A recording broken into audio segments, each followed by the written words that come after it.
name is Noah James Richard Rudman, and I'm representing Highland Park.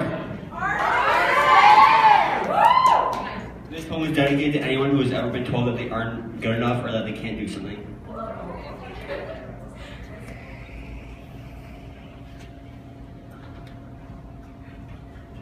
Imagine what it's like to never have a voice, because every time you want to speak, you're left without a choice. To keep it all inside and hold it all in, because everything you want to say results in stuttering.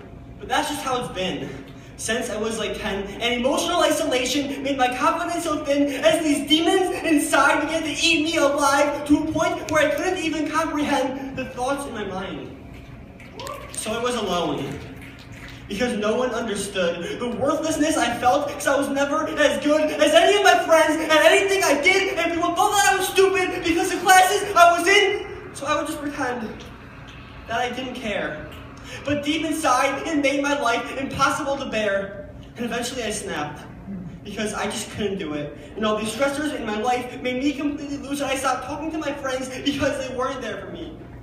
I started hiding from my depression in a constant cloud of weed, always thinking like, poor me, I freaking hate myself.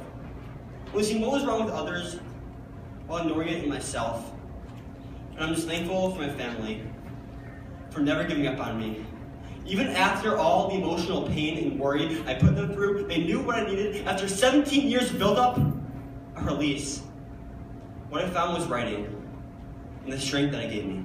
It was enough to keep me fighting. So when I was feeling down, and my life got really hard, I took my freaking pain, and I turned it into art. I started studying the work of greats, from Woody Allen to James Joyce, and as I wrote my story, I found my freaking voice. And as I kept writing, my confidence was gained. Man, I was feeling great, even smiling every day, until I got back to school, and it seemed like nothing changed. Because when you aren't seeing who you really are, it's really hard to be yourself and change their minds. But I had to look inside to find myself, no longer a closed book on the shelf. I just had to open up. Imagine what it's like to go the first 17.5 years of your life without knowing who you are. And on your backside, there's a scar that reminds you of how far you've come. But I'm proud of my past. And after all those years of pain, loneliness, and tears, my only motivation was to conquer the devil in my ear, but I refused to quit, and now I'm stronger than I was. So failure's not an option, because I'm doing what I love.